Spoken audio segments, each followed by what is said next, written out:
I was reading through the report on that Texas traffic stop, and the second I saw 120,000 rounds of 223 headed for a cartel stash house, I knew this wasn't just some routine bust. What really caught my attention was how cleanly it backed up the Supreme Court's call on why gunmakers aren't to blame for what criminals do downrange. What's up, everyone? This is Ted from Line 45, and today I'm digging into how this one traffic stop exposed a whole supply chain, proving that the real problem isn't who's selling the ammo, but who's moving it across the border. Before I start, I would really appreciate it if you would push those buttons below, the subscribe button, the notification bell, all of them. This is not necessary, but those little clicks help a brother out. Plus, it pushes me to give you more valuable gun-related content on your screen. Now, buckle up, and let's get back to the video.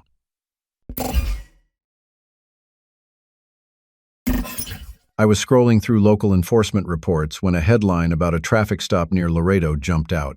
120,000 rounds of .223 ammo packed into the trunk, allegedly bound for a cartel stash house in Mexico.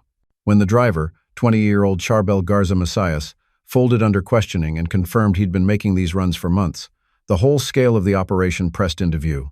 Law enforcement tied the ammunition directly to past purchases from U.S. retailers and used his confession to locate a warehouse containing hundreds of thousands more rounds. What really got under my skin was how methodical this all looked. Millions of rounds crossing the border each year, usually in small loads shipped by trusted drivers.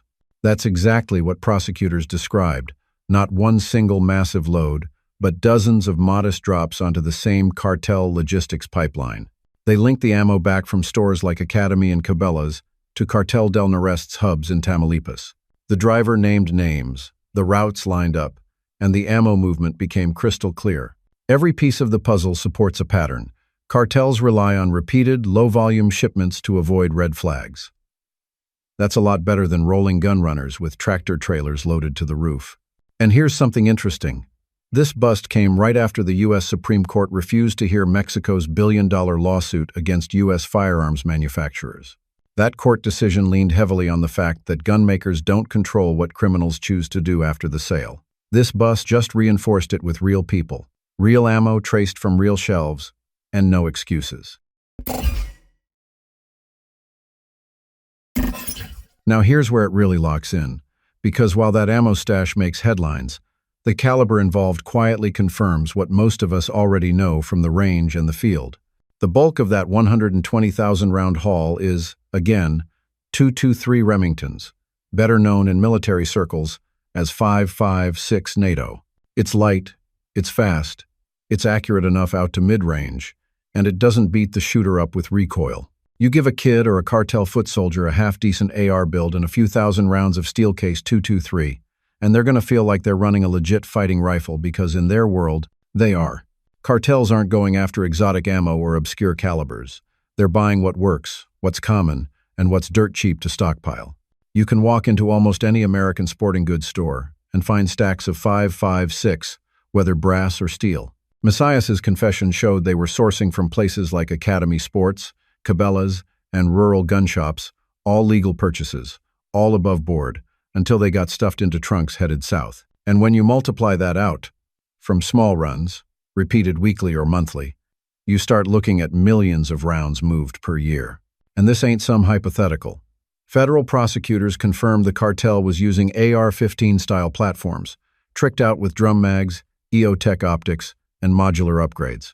A lot of that gear is legal here, sold retail, and ends up in cartel hands through straw buyers or mules like Messias. It's efficient, it's modular, and it's exactly the kind of setup someone with just a bit of YouTube training can run fast and dirty. The caliber choice proves the point. Cartels pick 5.56 because it's the easiest path to firepower, and none of that points back to the manufacturer pulling the trigger. Here's the part that a lot of folks miss, especially when they're screaming for lawsuits and blaming gun companies. Mexico's government had been pushing hard in U.S. courts, claiming that gunmakers like Smith & Wesson and Colt should be held liable for the violence inside their borders. They filed a $10 billion civil suit, basically arguing that firearms sold in the U.S. were intentionally flowing into cartel hands. And when the lower courts dismissed it, Mexico tried to take it to the Supreme Court. But SCOTUS didn't bite. They refused to hear it, letting the dismissal stand. And that decision? It came just weeks before this very traffic stop happened. Here's what matters. The Protection of Lawful Commerce in Arms Act, PLCAA, only allows lawsuits if manufacturers knowingly break the law or directly aid criminal trafficking. That's a tough thing to prove when the paper trail ends with a legal sale to a U.S. buyer. What the Messiah's case shows on record is that the chain of custody breaks way downstream. You've got a legitimate U.S. purchase, then a handoff, then a run to the border, then storage, then the distribution inside Mexico. By the time a round ends up in a cartel rifle, it's passed through half a dozen hands, none of whom were the manufacturer. This bust showed real-world, traceable diversion, and none of it involved a gunmaker doing anything illegal or negligent. That's exactly why the court wouldn't touch Mexico's case. You can't sue Ford because a cartel uses an F-150 to smuggle drugs, and you sure as hell can't pin this ammo run on the folks who boxed it up and sold it legally in Texas. So now we've got this perfect storm. A cartel with an American-born leader, small-scale ammo runs through border towns, and ARs built from kits anyone can order online, all wrapped in the legal armor of lawful sales. And in the middle of it, you've got politicians and pundits acting like the blame falls on manufacturers just because the product made its way into the wrong hands. That's where this whole story collides with the Supreme Court's logic. You don't hold Chevy responsible when a cartel uses a Silverado to haul dope. And you sure don't pin liability on a gun company when they sold boxed ammo over the counter to someone who passed the background check and paid cash. The entire purpose of the PLCAA, passed in 2005, was to keep that kind of nonsense out of court. It was written because activists were using lawsuits not to win legal battles, but to bankrupt the industry with legal costs. The law was clear. Unless a manufacturer breaks federal law, they're not liable for what criminals do with their product down the road. Messiah's case proved that the chain of custody is broken up and buried deep. By the time those rounds are being stuffed into drum mags in a stash house outside Nuevo Laredo, the trail is long gone from the retail counter. This case didn't just justify the court's refusal to hear Mexico's lawsuit. It highlighted why the ruling was spot on. The ammo was legal. The rifle builds were legal. The buyers lied or hid their intent. That's not in Winchester. That's not on SIG. That's on the ones crossing the damn border with it.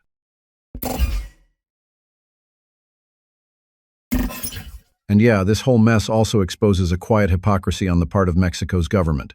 While they're filing billion-dollar lawsuits against American manufacturers, their own military supply chain is leaking like a sieve. Publicly available data and multiple investigative reports confirm that thousands of firearms and millions of rounds have gone missing from Mexican police and military stockpiles in the last decade. We're talking belt-fed weapons, selective fire rifles, and factory-stamped ammunition showing up in cartel seizures, or any gear that never came from Bass Pro or Brownells. And here's the thing.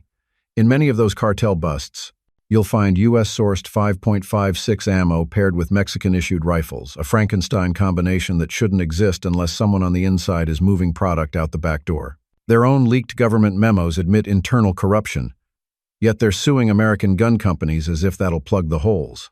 The Mexican Constitution effectively bans civilian gun ownership, and the only legal gun store in the country is run by the military. Still, the cartels are armed to the teeth, not with rare collectibles, but with gear any U.S. shooter recognizes from a local range day. So while they blame Smith & Wesson and call out SIG for selling to Americans, the reality is way uglier and way closer to home for them. If anything, this bust and confession prove that cartel supply chains are local, consistent, and exploit weak border enforcement, not manufacturer misconduct. Blaming the factory is convenient. But if Mexico really wants to stop the bullets, it needs to start by cleaning up its own armories. The part that sticks with me, and way beyond the ammo count, beyond the busted stash house, is how this whole thing puts the spotlight exactly where it belongs, on the human element of trafficking. You take one low-key guy like Messiah's, no tattoos, no flashy social media, nothing that screams cartel, and you realize how easy it is to slip through. He didn't forge documents. He didn't hack any systems. He just walked into American stores, bought ammo legally with cash or a card, and packed it in boxes that wouldn't raise a single eyebrow unless you popped the trunk. And the fact that he'd done it multiple times before getting caught? That's where the weight of this case really lands. It proves the effectiveness of this small-scale, high-frequency trafficking model, one that doesn't rely on corrupt store clerks or shady wholesalers, but on clean-cut runners blending in with the daily crowd. That's how cartels move tons of gear without setting off alarms. And as long as the purchases are legal and the quantities reasonable per trip, the system works. Not because the law is broken, but because the law can't punish what it can't reasonably suspect. From a legal standpoint, that's crucial. It builds the case that bad actors, and not gun makers, are the ones creating this flow of weapons and ammo into cartel hands. You can't regulate your way out of that with lawsuits, and you sure as hell can't sue a manufacturer for what a mule decides to do after he leaves the parking lot. What you can do is follow the trail, like prosecutors did here, and keep exposing how these networks actually operate. Because if we don't understand that part, we'll keep fighting the wrong enemy.